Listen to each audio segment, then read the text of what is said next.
Hello, everybody. I'm Daniel. I'm the founder of Startup CPG. And if you are wanting to learn all about barcodes, you are in the right place.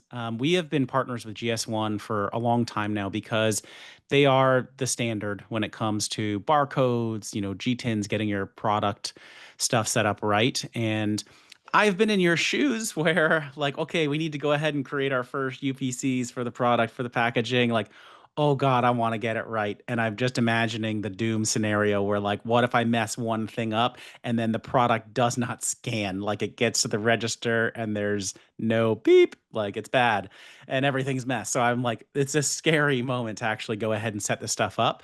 And so Andrew is joining us today, and I'm really excited. He is going to just give you the 101. And I know you're going to have questions all along, and this is your chance to ask a bunch of them. So, without further ado, let's get into it. These slides will be emailed to you if you signed up for the webinar afterwards, and I'll also post the link here for our YouTube, which is where the recording will post first. Andrew, do you mind introducing yourself and we can take it away? Of course, and thank you for that introduction, Daniel. Good afternoon, everyone. Welcome to GS1 Barcodes 101. I am Andrew Morehead, and I'm a global standards manager with GS1 US.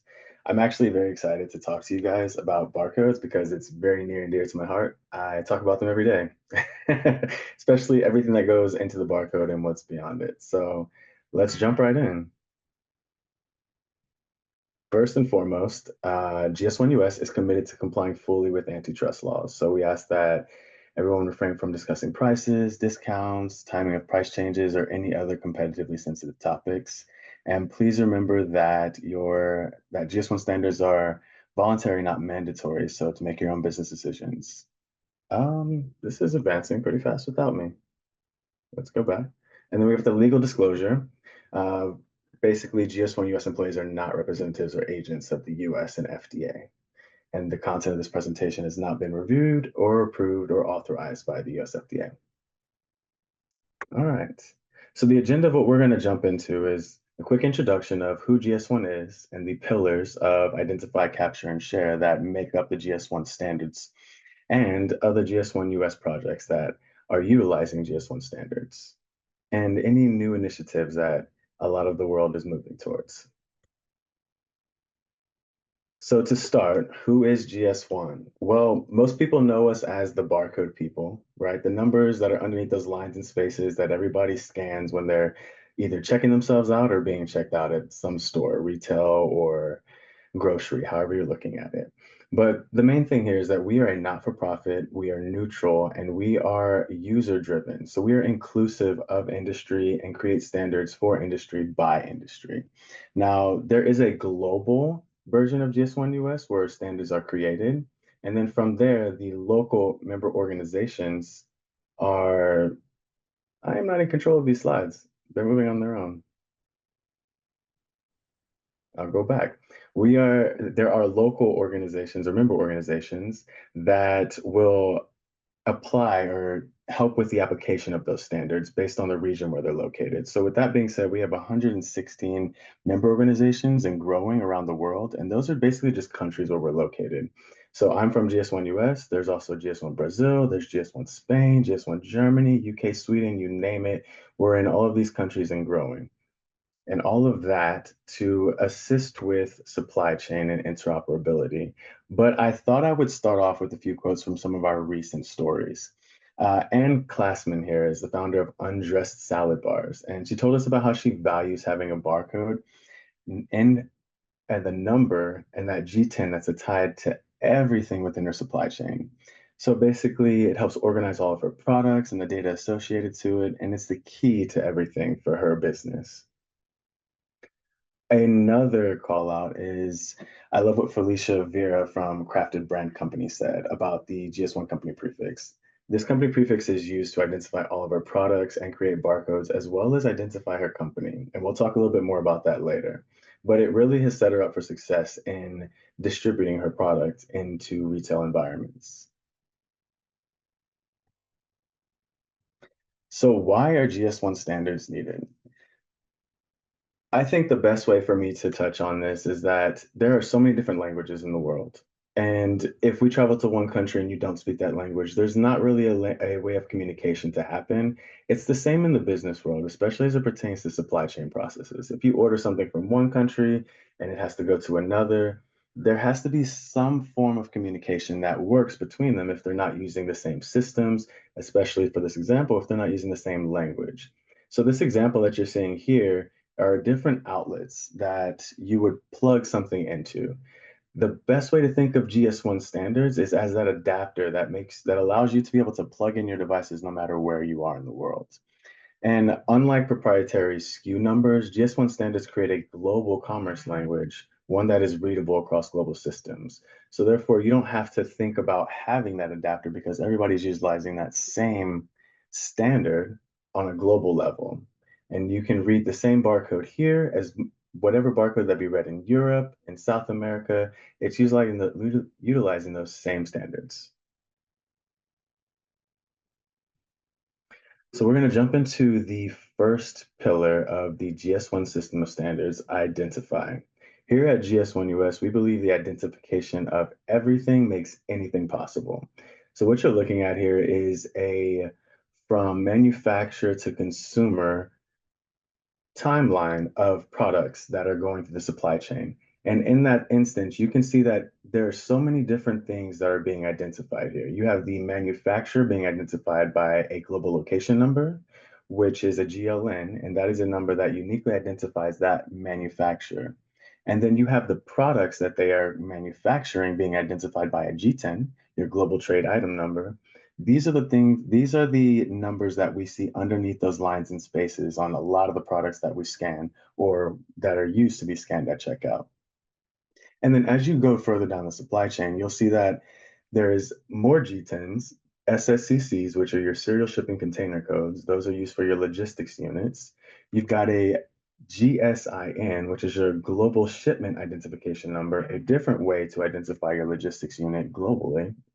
And then you can also identify every single touch point where those products, those pallets, and those trucks are going to, all the way down to the retailer and into the consumer. So every single touch point that's a distributor or distribution center or the retailer is going to be using a global location number because it's where these products are going to be passing through in a location aspect. And then once it gets all the way into that retail, you have your G10 being scanned and the consumer being happy with their product. But that's not it. There's also ways to identify returnable assets or individual assets. Think of a returnable asset as maybe a tote, a pallet, or for those that mentioned beer, a keg itself is a returnable asset, and we call those a GRAI. And then your global individual asset is a GIAI. Those can be utilized for identifying, let's say, a computer within your workforce or within your office. If you're assigning one computer to one person, it'll have a number attached to it using a GIAI for knowing that this is where that computer is, and whenever it's returned, you can still identify that computer.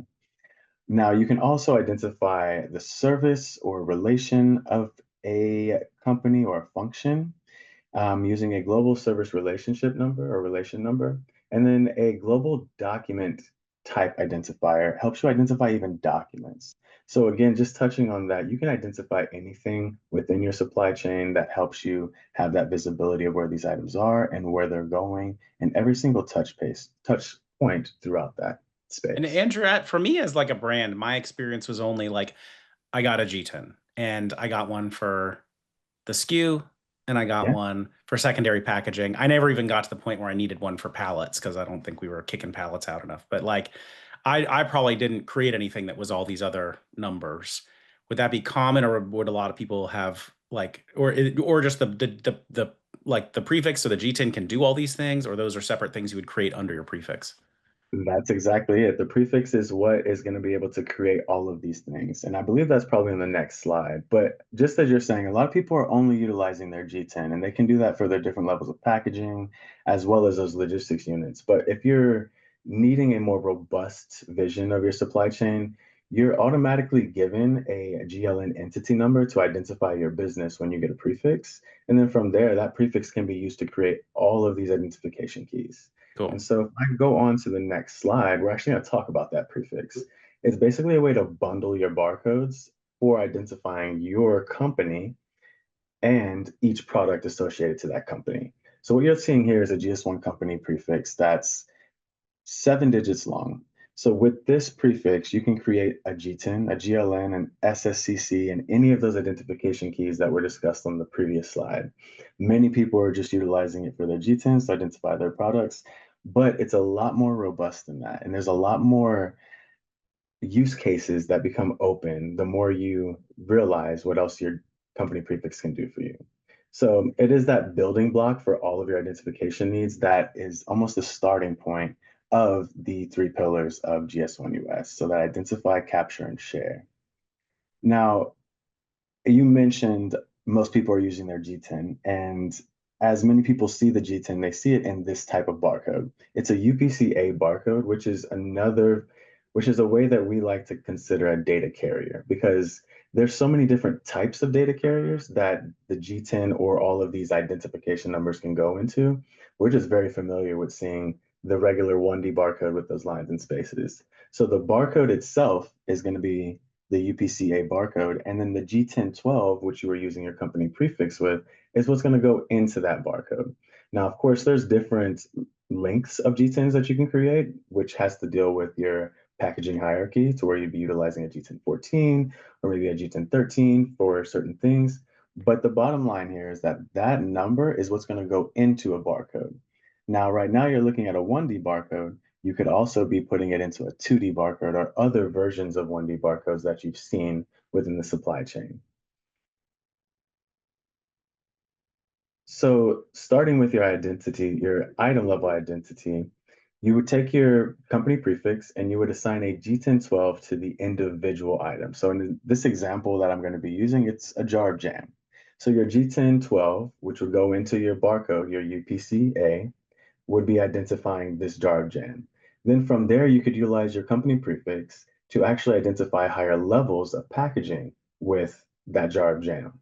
So the next level up is an inner pack. And you can see here that it has a barcode on, I don't know if this pointer works, but you can see the barcode on the actual case here. And it has 4 jars of jam in it. That's going to get a different G10 associated with it so that you're able to differentiate the individual item and then your pack of 4.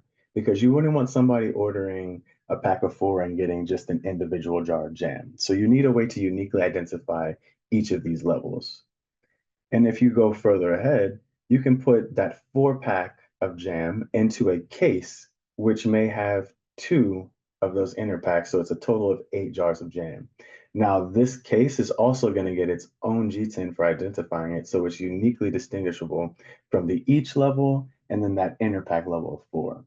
And then furthermore, you can roll all of that up into another level of packaging known as a pallet and or a shipping container, depending on shipping container, depending on where you're sending these items. And that pallet will get another G10. Or, as mentioned in the identification aspect, you can get a serial shipping container code, which is when you're really shipping out logistics units and your business has grown far beyond being a startup or having a lot more customers, then you would start shipping these items out and you would need to have access to those identification numbers for identifying your pallets. So basically, that company prefix helps you to label all of these items and keep them uniquely identified. So how many G10s do you really need when it comes to your products and determining your capacity of your GS1 company prefix? This graphic right here is going to basically help you to see how that works. So let's say you have 3 different sizes, 3 different colors, and 3 different styles of a shirt. And then they come in 3 different packages to where you may be selling one individually, or you may have a pack of 2 or a pack of 3.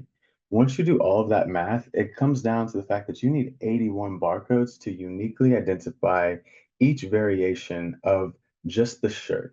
So you have short sleeve, long sleeve, and V-neck. Those are already 3 different styles to where if they come in 3 different colors and each of them 3 different sizes, you can already see how your capacity could get used up if you have already created all these products. So it's very important to know where your business is today and where your business is going to be growing in the future as well. And just to That way, translate that for some CPG stuff, since this one's kind of more fashion related, like that'll be your product lines, that'll be the sizes of the products that you're launching. And then I think also it's going to be stuff that you discontinue and stuff that you create. Because like once you use a SKU on something, if you did, all of you will discontinue some SKUs at some point, or you'll change it and you'll have to change the SKU. So you'll use up your barcodes that way. So it's just good to know that in case you're gonna run out with the initial set that you buy. It'll happen. Probably a lot of people in the That's chat can say from experience how many SKUs they like created and then had to close them by mistake or something. Yeah, most definitely. And that's a good point out because you can't reuse your G10s. That's a I want to say a big no-no specifically in the supply chain in regards of being able to uniquely identify your new product as being something different. So your consumers may be thinking they're getting one thing, but because it's using that old G10, they end up getting the older version of that product. So that's a good call out right there as well too. No.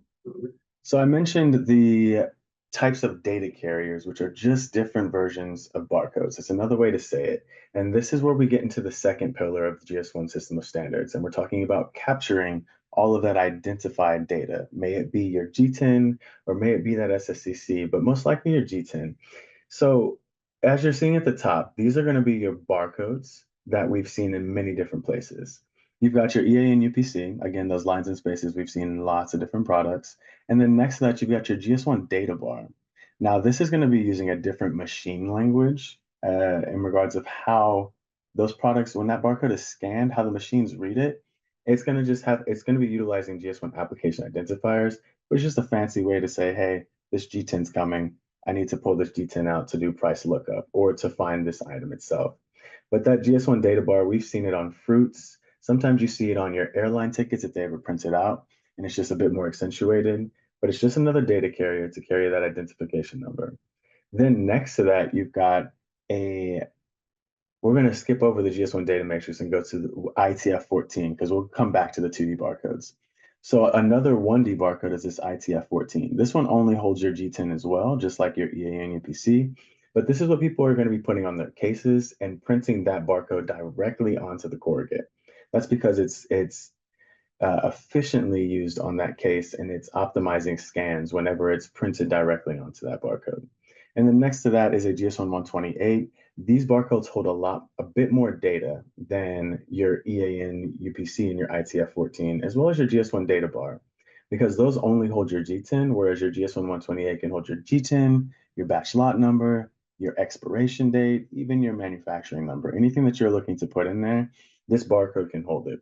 But it does have its character limits. It can only hold up to 40 characters. Now, jumping back to the GS1 data matrix, this is where I spoke about earlier that there's some new initiatives that are taking place globally, especially locally here in the US. A lot of people are looking to utilize 2D barcodes because they hold a lot more data for identifying that product on a granular level. So, of course, you have your G10, but in order to know when that product expires, it has to be inside that barcode as well, or at least somewhere in the pack. This barcode can hold the expiration date, the batch lot, and even serialization numbers, and stay relatively smaller than any of the 1D barcodes you're seeing at the top. So it has a lot more data and it's still a fourth of the size of even your EAN UPC barcode. And then down to the right are two other versions of a 2D barcode. And these barcodes are the ones that we've seen a lot since the pandemic, maybe even in restaurants where you're scanning it and it takes you to a menu. That's because these barcodes are web enabled. They will take you to an online experience or simply just a website. So these barcodes will hold all of the GS1 identifier data, so that G10, the expiration date, etc., and put it in a web URL format. So basically a website that has your product data in it that can be utilized by the consumer to have a completely different experience and still go beep at checkout so it's not disrupting anything within the supply chain. And then a different data carrier, which does not require any type of scanning or needing to be read, is going to be your RFID tags. Think about when you are doing tap to pay. That's considered near frequency technology. It's just a fancy way to say that there's waves that are connecting to make that happen. With RFID tags, you don't need to have a scanning system or you don't have to have a scanner to be able to pull the data that's encoded into those tags. So your G10, all that same information we talked about can go into these tags, and once it passes a certain gate or window or a threshold, it'll be activated to transmit that data to systems and pull that same information out. So the most common types of barcodes that I definitely touched on is the point of sale barcodes. Like I said, we've seen the EAN and UPC barcode everywhere since 50 plus years at this point, because it's been an unchanged technology. It has just worked. But when it comes down to unlocking these additional use cases, it's not the best, right? So this is the best barcode for identifying that item level instance of that product. Then you've got your logistics unit barcodes. Again, this is ITF-14s and your GS1 128s. These are the ones that are going to go straight on your case. Now, your GS1 128s will need to have a label on it. That way you don't have any errors, or your downstream partners have no errors when it's scanned. And these labels will help that barcode quality stay pristine. That way, whenever it's scanned, it will actually scan and pull the data out.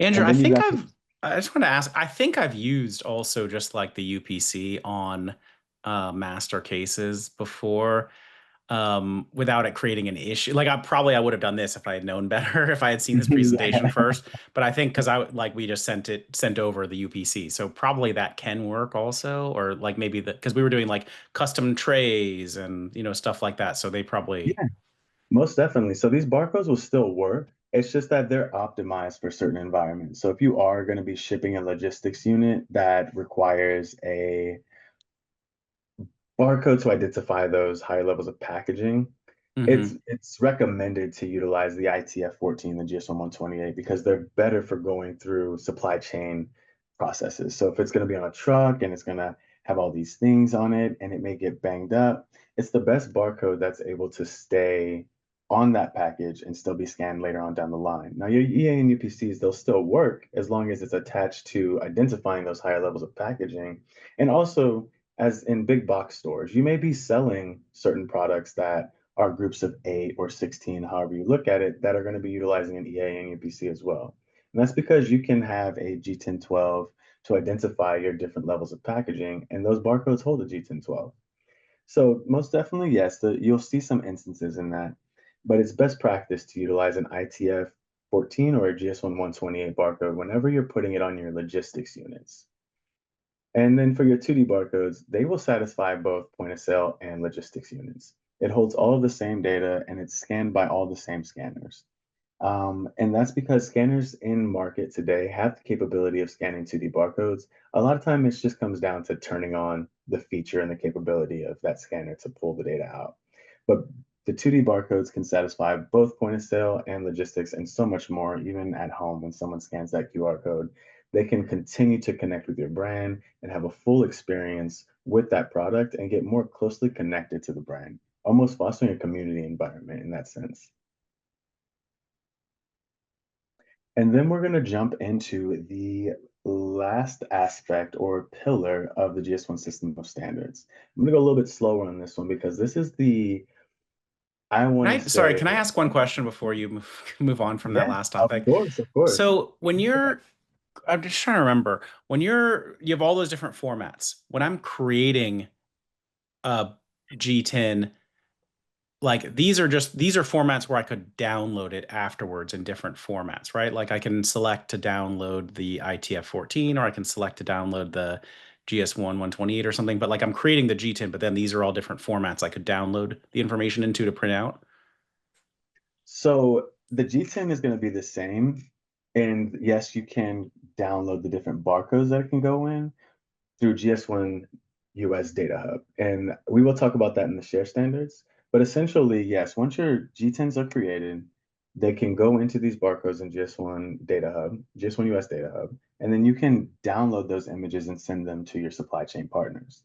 Now, whichever G10 you choose to identify, either the each instance or the case or the inner pack that we talked about, is up to the business. But yes, those barcodes can be downloaded. So you have an image of what that complete barcode would look like. And of course, all these barcodes are going to encode a G10. So if you are identifying that item level, you select what G10 goes there, and then you select what barcode is going to be best for that product. Perfect. Thanks. Of course. And I can't see questions in chat, so if you do get any, just I'm jump saving them. at me. Honestly, there are a lot, but a lot Okay, of them are okay. kind of specific. I'm basically planning to round up on these at the end. So if you guys have one that doesn't get answered by the slides, I'm going to invite you to throw it into the Q&A sort of at the end because I know we're going to cover some of the stuff that's coming in right now. Yeah, 100%. I like that. Thank you. All right, so jumping a little forward into the last pillar of the GS1 system of standards, share standards. So once you identified everything, you have a barcode or a data carrier to hold all of that identification data. The next step is to share it with all of your partners. And so GS1 Data Exchange just allows for that information to flow seamlessly and interoperably. Going back to the example of a common language and the adapters, this is where the adapters come into play, to where everybody's utilizing the same formats, the same numbers, they're all unique, and they're using the same data carriers or barcodes to hold this information. That creates that interoperable environment to be able to share all of the data that's being put into these barcodes. So on your left, you've got your master data. Now, master data is going to be your global synchronization network. And the way that this works is any type of partner that's going to be involved with your products, not only verify them, but to make sure that they have the correct product. And this is going to be utilizing your G10. It's going to have your product description, your product classification, even the brand owner or the company itself will be attached to all this information in the GDSN. And then once you are getting ready to ship your products and you put them in pallets and in packs, that's when transactional data will come into play. And this will be utilizing electronic data interchange or EDI.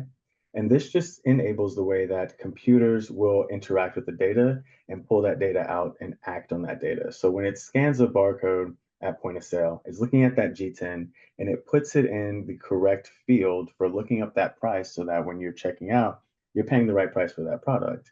So the G10 is going to be heavily used throughout all of these data exchange pillars, master data, transactional data, physical event data.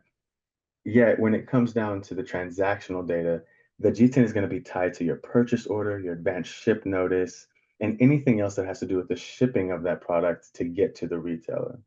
Now, physical event data is going to be utilizing EPCIS, which is Electronic Product Code Information Services.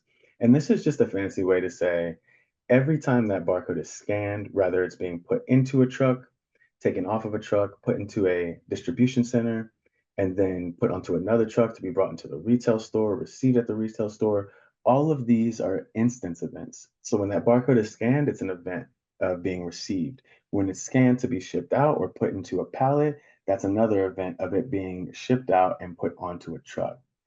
This will also be utilizing your GLN, date and time stamps, basically giving you the what, where, when, why, and how of that product as it's moving through the physical world in your supply chain.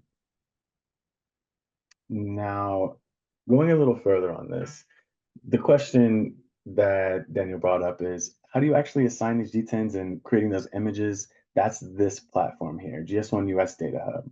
So when you receive that licensed company prefix that's going to be creating your G10s, you will get free access to this.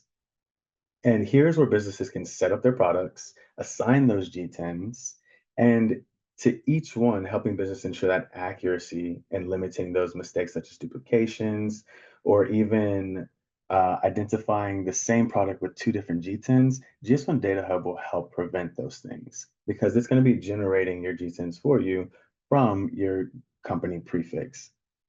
And so within Data Hub, you're going to create those G10s, and then you're going to download the barcodes, the ones that you choose them to be in. May it be a UPC, EAN, or ITF14.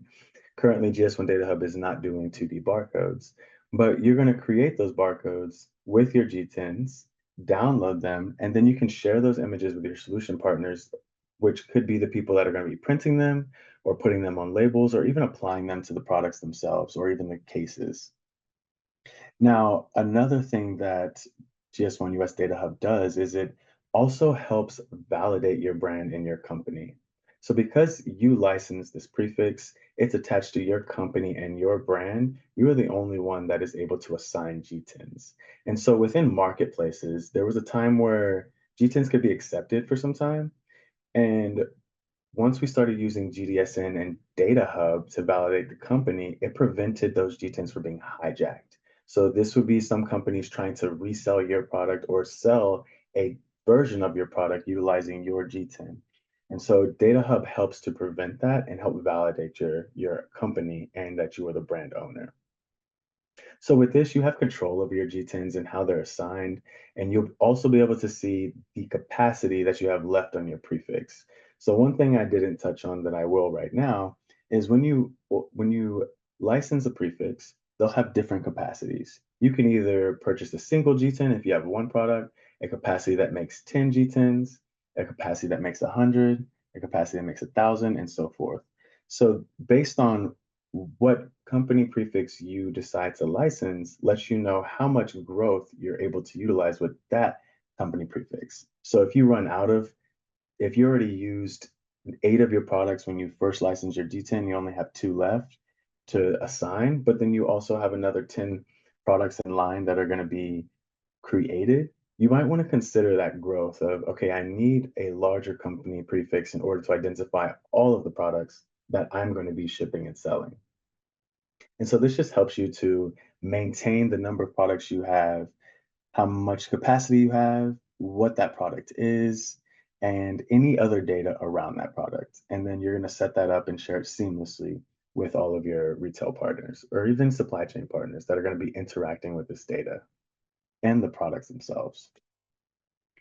So some frequently asked questions that we get about Data Hub is what data can I change after I set to in use? So in use is when that product is becoming live and in market. You are ready to attach that barcode to these products and ship it to the retailer so that it can be scanned and that product identified. So the things that you can change are going to be the product description, the brand name, the industry, the SKU, and even the language around that product. Now, the things that you cannot change are going to be the packaging level. So if it's going to be a each, if it's going to be that inner pack or a case, you can't change that once you set that product to in use or once that product is live. You cannot change the G10, and that's because your G10 is created specifically for whatever product you're trying to identify. So once it's set to in use, you don't want you wouldn't want to be able to change that G10 because then it's no longer uniquely identifying that specific product. And then that product may have 2 G10s associated with it. You also won't be able to change the weight or the dimensions around the product. So before you are setting that product to live or in use, you want to ask these specific questions. Are the product attributes and packaging final? Are there no changes? Is this exactly what we want for this product to go live? Are we ready to produce and sell this product to consumers and send it to retailers? And are you ready to start sharing this information with your trading partners using the GDSN or that global data synchronization network with all of your downstream partners or any of your partners that are involved? Another question that we get is, should I put my company name in the brand field? And a lot of time we like to tell brand owners just to focus on your customers and how even your downstream partners are going to be recognizing that product. The functional description and not a marketing description. You want your product to be uniquely recognized based on how your customers and your retailers are already seeing that product go through the supply chain. So they get familiar with it. And then a final question that we get quite often is, what is a data pool?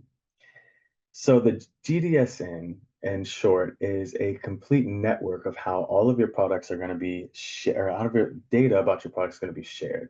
There's going to be people that sell information or that put information into a data pool and people that request to pull information out. All of that will go into a global registry, and that entire thing is the global data synchronization network. And a data pool is basically a database that companies use to put their information about that product in. So once it's set to in use, it'll be loaded into a data pool. That way, any of their downstream partners that are subscribed to the GDSN can pull that information out to validate, okay, this is that product that this company uploaded, and we are receiving it because we're scanning this barcode and we're making sure that this is that exact product. So it just helps to synchronize all of that information that is made interoperable by GS1 standards. A quick note that I will touch on is this also helps you to meet any type of requirements, may that be FDA, requirements such as FSMA, or if you're in healthcare, that's going to be DSCSA or GUDID. Those are very specific things, but these data pools and Data Hub and the GDSN help you to meet those FDA requirements when they need access to that information. And then this is just a visual of what I was explaining. So you'll have sellers that will input their information to the data pool and buyers that will do the same.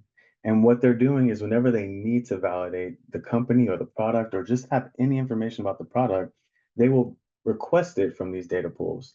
And all of these data pools are going to be a part of the global registry. So there's a number of GS1 approved data pools that use the GS1 standards and help to set up your product content and synchronize it. And that's what this GDSN network is going to be doing for you. And then finally, the cherry on top is what I like to call this, because right now I am all about 2D barcodes. I'm not sure if you can tell in my speech, but there is a massive 2D barcode movement coming because they hold so much data and they still go beep at checkout.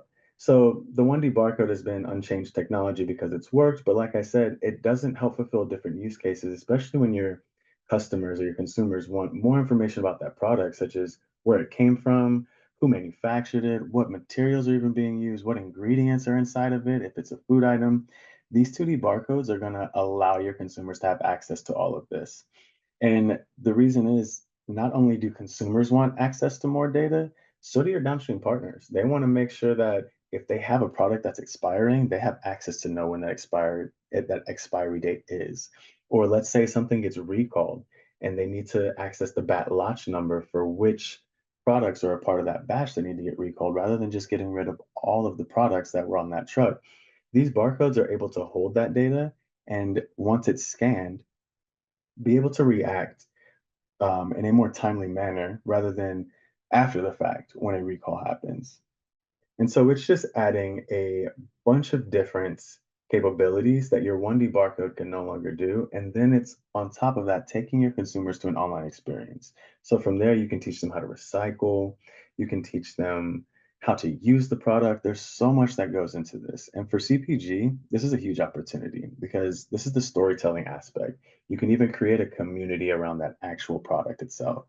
Let's say someone is scanning something you made and it takes them to a chat room or even your social media page and they follow, and that way they get live updates about what products you're coming out with, any updates, and you get real-time feedback from them as to how they are interacting with those products and how they feel about the products. And then from there, they can also be a form of marketing just for loving that product and being able to see those things. So I guess I went a little bit ahead because, like I said, I'm excited about 2D barcodes, but you can keep up with those consumer demands. You can streamline your partner communication. Of course, when it comes down to that information that they may need for the supply chain processes, even if they're having to put it away in their distribution center and those inventory levels that they're having to manage, these 2D barcodes can do it all and still go beep at checkout. Um, the biggest thing here is that down the line, you'll have one barcode that meets all of your business needs and more. The use cases with 2D barcodes are endless because the internet is endless. The amount of things that we can access and drive people to is is so vast with the internet that connecting your product to the internet just gives your product a complete different life cycle, even beyond purchase.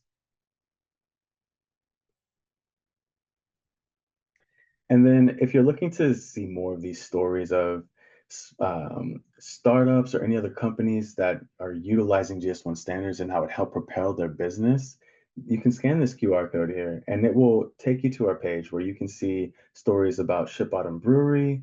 You can see why some Team Manticore switched to GS1 barcodes to help improve their business processes and so many more different stories.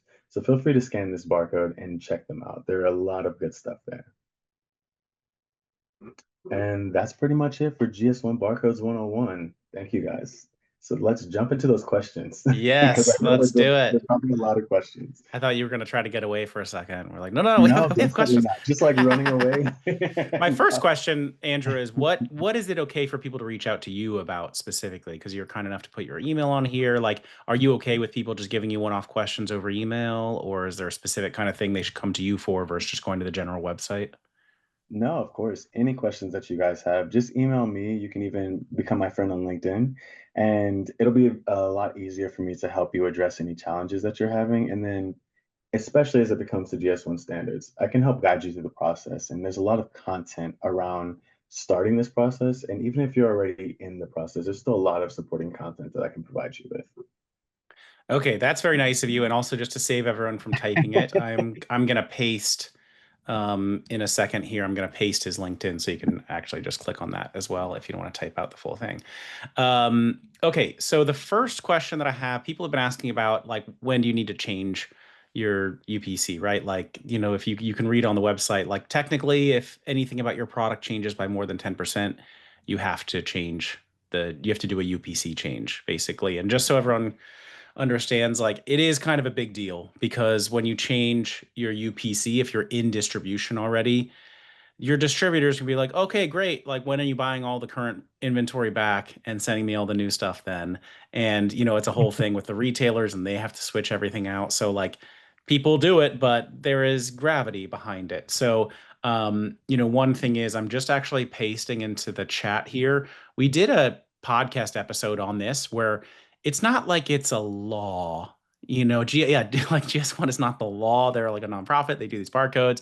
You're not going to go Yeah. to jail because you like changed it by 11% and you didn't do it. It's just there are real ramifications for your supply chain, and it's good to understand what they are because it's really more about like the distributors and retailers not liking when you do stuff that impacts them without changing it. So I posted a link to an episode where you can hear a story about a brand that didn't change it and a brand that did, and kind of draw your own conclusions from that. Anything else, Andrew, you want to mention about SKU changes or UPC changes? Yeah, of course. So it's also going to affect your consumers. Let's say you didn't change your SKU and they're getting an older version of a product, or they're expecting to get one color of a t-shirt and they're getting a different color. So if you're not updating those G10s properly and staying up to date with any changes you're making to the product to where your consumers have to tell the difference, that's where it can get a little messy. Of course, supply chain processes as well, because those products are going to have to go into a truck. If the dimensions of the product changes so much they can't fit on the truck or they can't fit on the shelves, that does disrupt things as well. But definitely stay on top of it. And as he said, standards are voluntary, not mandatory, but there is recommendation for best practices that allow your supply chain to run seamlessly and your consumers to stay happy. All right. And I just pasted Andrew's LinkedIn as well. Um, Next one. So this is around prefixes because I can go to your website and see like, oh, I just need like the one thing. I can get one G10 for 30 bucks. Oh, or I can buy a pack of 10 and it's a little bit cheaper, but then there's a renewal fee on it. So, I've seen brands post like, could I just buy one and then like another one? So, um, what benefits are there to having the prefix? And one that I'll throw out that I just happen to know from personal experience is some coupon providers can run a coupon for you at a prefix level, meaning like they're like, okay, yeah, you want to run a coupon on like your 4 different flavors. Well, if they're under the same prefix, I can do it because the coupon reader reads the prefix. So they could do that. Otherwise, you would have to like pay a lot more to run it on different prefixes. So if you don't get the prefix, you just get individual barcodes. That would be one kind of downside. Anything else that you think people should consider? No, I think that's a good call out because within North America, North American couponing requires a prefix 100%. And then as it pertains to purchasing a single G10 versus a prefix, you get more access to the different identifiers that we talked about. Especially if your company is going to be growing, you're going to need a way for identifying all of these different versions of your product and packaging hierarchy levels, including those logistics units. So when you get a company prefix, you just have the capacity to be able to create all of those different identifiers that create that supply chain visibility. So you know where your products are, you know where they're coming from and where they're going. Definitely. All right. Very good. So, just some questions about the QR code, I guess. So, my understanding is like today, everybody, you still need the UPC, but you could also put the QR code on there if you want to be extra prepped for the future. At some point in the future, say by 2027, probably you could get away with only putting the QR code on there. That's kind of the plan. No, not necessarily. So when it comes down to Sunrise 27, which is the initiative of having 2D barcodes on pack, that initiative is for retailers by the end of 2027 to be able to scan a 2D barcode and pull out the G10 or use the G10 for price lookup. Now, everything else is use cases beyond that, but the main focus of by the end of 2027 is to be able to scan the 2D barcode and just go beep at checkout. But when you have that 2D barcode with your G10 in it, in a URL format, it just opens up everything else because it's already a website. And we all know how websites work. When you scan a QR code, it takes you somewhere. From there, you can direct your consumers wherever you would like them to go to have whatever experience it is, even if it's teaching them, like I said, how to recycle, or let's say a product expires or gets recalled after the purchase. They scan that 2D barcode, and because of the batch lot in that 2D barcode, it lets them know, hey, this product is recalled. Bring it back to the store. We'll get you a new one. We're sorry about that, all of these things. So it's more reactionary so that you have less things to address later on. I So gotcha. yeah, that's pretty much it. So probably at first, though, brands are going to print both, like during They the have to print. transition. Yes. So Okay. there's going to be a migrational period to where you have your 1D barcode and your 2D barcode on pack. You're going to have them within a certain distance of each other to prevent double scans because you wouldn't want to scan a product and get charged twice for it. So within that migrational period, you'll have both a 1D and a 2D barcode in very close proximity to each other. And then once you have asked all of your downstream partners, or it's clarified that anybody within your supply chain can scan 2D barcodes, then it's safe for you to remove the 1D barcode. Because what you don't want to do is switch directly to 2D barcodes, but then your distribution center can't even scan them, so they can't receive the products, and then from there they can't distribute them out either. So that migrational period is going to be very important for a while.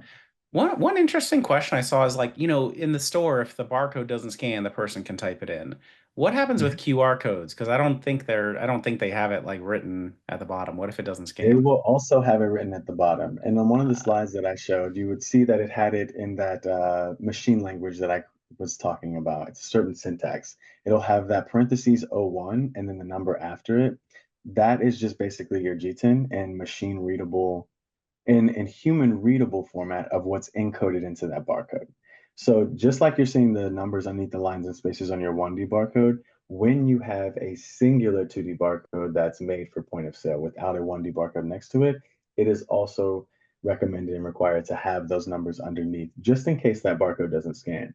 But a fun fact about 2D barcodes is even when they're damaged or nicked, let's say if they're going through supply chain, it has error correction in it to where you can still scan that barcode and pull the information out. Whereas with the 1D barcode, if it gets scratched anywhere, that barcode's not going to scan, and then they have no choice but to manually key in those numbers. Okay.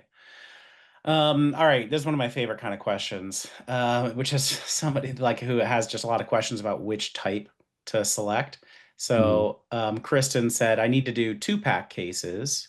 Like, okay, but it's not in an inner pack. And then she has some other examples like, then I have six-pack cases and a mix and match 12-pack case. Like, would these be cases or cases of each? Um, So there's many different ways that people would describe their higher levels of packaging. I've seen case, box, pack, inner pack. It's just going to be something that's more than your singular each, right? That item level each, anything more than that is going to be considered a multi-pack or multi-unit. And depending on the number of items in that pack, is what's going to differentiate each one, and each instance is going to require a G10. So if you have a pack of two, a pack of four, a pack of 20, a pack of 50, every single pack will have a different G10. But the individual item inside will still be utilizing that item level G10 to identify them. Now, let's say you have a strawberry jam mixed with a grape jam. Those have two different G10s to identify each of those, and that pack will have a different G10. So if you have a mixed pack as well, those mixed packs will get a different G10. Now, there are some uh, times where you won't have to change that G10 so often. Let's say it's a randomly assorted.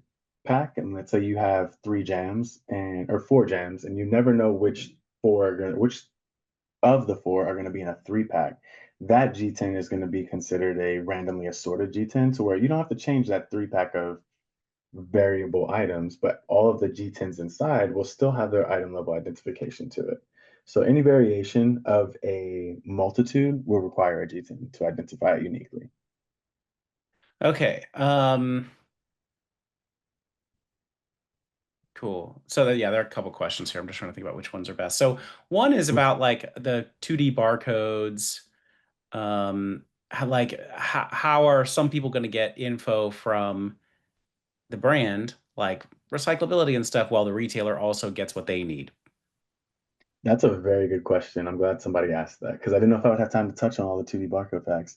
So basically, when we scan a 2D barcode with our native phone camera, just the cameras on our phones, it's going to give us an experience to go online because our phones are looking to take that website and interact with it or act on it online.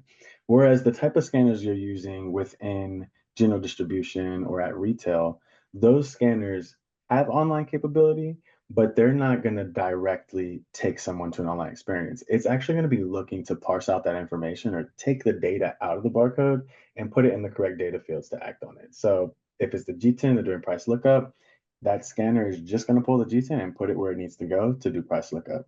If they want to act at point of sale on products that are expiring, maybe it's going to expire in 4 days, they want to scan it, and then they can give a discount. That scanner is going to scan that barcode, get the G10 and the expiration date, and then give it a discount because it's expiring. So your scanning systems, your point of sale systems are going to be interacting with 2D barcodes differently than our phones do. Our phones are made to take us to an online experience. Now, that being said, you can have a specific app designed by your company or brand that people are scanning your barcode in that can basically do whatever you want it to do. It can take them to a website, it can take them to the store, it can take them to locations where they can find things, or it could also let them know that this is where the product needs to be recycled. It's just a different environment when you are hosting an app on a phone that scans these 2D barcodes versus the regular cameras on our phones that'll take us somewhere. All right, great. I think just some more questions that people have about kind of the general process. Maybe I can like try to summarize it for people who are asking. So basically, like when you're going to launch a product, you're gonna need to be able to have a barcode, right? So you can go. A lot of people would just go ahead and buy a prefix, which are the first what 6 digits? I sorry, I forget the first however many digits, and then you It, own like you're the only one who can have a barcode starting with those numbers, and then you have the stuff at the end, and you might buy 10 or 100 or 1,000, right? Which can then be assigned. The actual numbers can come later. Even I think in some cases you could like try to pick a custom number within your prefix if in case you want to like put someone's birthday in there or something. I've heard of people doing that for a good time. If you have too much time on yeah, your hands. Yeah, if you really want to uniquely make these barcodes, the one thing we do suggest is not to put logic into them. So if you're gonna, after you have your prefix, there's this thing next to it that's going to be the reference number, and then it's going to be finalized with a check digit. We suggest not to put any logic in that reference number because let's say you're using numbers 1 through 20, and then somehow that gets reused another time or it disrupts later down the line. So it's best to keep it almost random, but no logic is the best way to put that. If your reference number is going to be one for your first product, and then two for your next, and three so forth, that's not best practices. So you can have fun, put your birthday in it, put somebody else's birthday in it. That's clearly not going to be a sequential order, but yeah, no, the All logic right. is not the best thing to And do. it doesn't really matter to do that. So, Yeah, it doesn't um, really matter.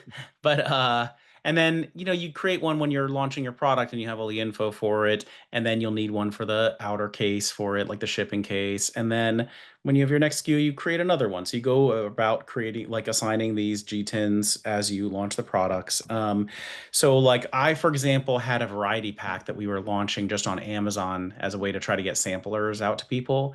And over time, we changed the products that we sold. And so I actually had to create new SKUs because we had a variety pack, and you can select on the website that this variety pack has one of this flavor, one of this flavor, one of this flavor, one of this flavor. If you change one of those flavors, that's going to be a new G10 because they need to know like that G10 for that variety pack is unique to that combination of four flavors. So then later when we shut one out and we want to put something else in the sampler pack, we had to create another one. So in the end, even at the like probably by the end, we only had, I don't know, three or four like individual SKUs plus their shipping units, but we had burned through probably 20, 25 SKUs at that point because we had like launched and shut down a couple different things in their master cases and variety packs. So I think just, I was kind of glad I had the 99 pack at that point just to kind of keep everything organized, I would say. But you guys can decide what, like when you're starting up, you got to be scrappy, obviously, on the budget. A couple questions came in about like US versus Canada.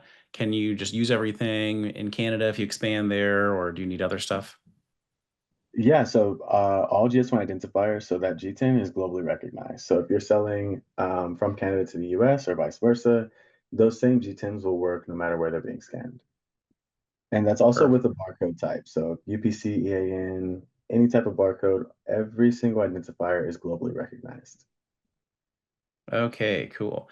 Um, Caitlin, by the way, I think you just posted a question, but it only went to hosts and panelists. So maybe you could post to everyone. But there is a little bit of a like demo video, I think, that in case you want to just see somebody kind of walking through actually creating a pack, maybe Caitlin, you could post that in the chat just to remind everybody.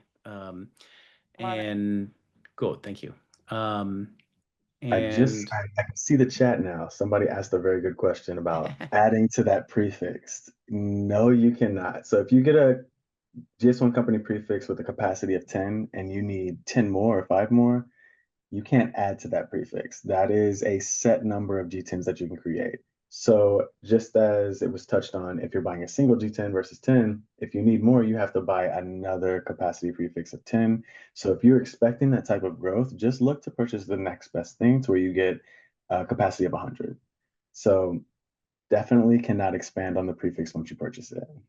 all right. And Caitlin just posted that link for quick start video in case you guys want to check that out. It'll take you through actually creating one. Um, but I think I'll probably wrap us here. There are other questions coming in, but again, Andrew has been really kind to actually give out his email. So I bet if you have a specific question, he'll be okay to answer that and add him on LinkedIn. And I think that will be it. And I just want to say to everybody, it'll be okay. Like, definitely do it the right way. Um, but this is like we don't mess around when it comes to G10s. That's why we partner with GS1. Like sometimes people have posted the question like, hey, could you technically get this from somewhere else? Or like, I don't know, like some of them, but you like can only use them on Amazon, and if you can't ever sell them in retail and be sure about it. So we're really grateful to have our friends from GS1, the nonprofit, here to educate all of us about it because it's just one of those things that's high anxiety when you actually set it up, and we just want to get it right and then move on about our business, building our beautiful brands and trying to sell more at checkout. So we just want to make sure it works when we do that, and as we move into this new QR code world as well. We'll be back at you guys with a lot more content on what you can do with those QR codes. So Yeah. thank you, everybody. Really appreciate all the time today. Thank you, Andrew, so much. Thank you guys for all the questions. Sorry if we didn't get to yours, but again, email Andrew and he will help you out. All right. Thanks so much, everyone. Thanks, everyone.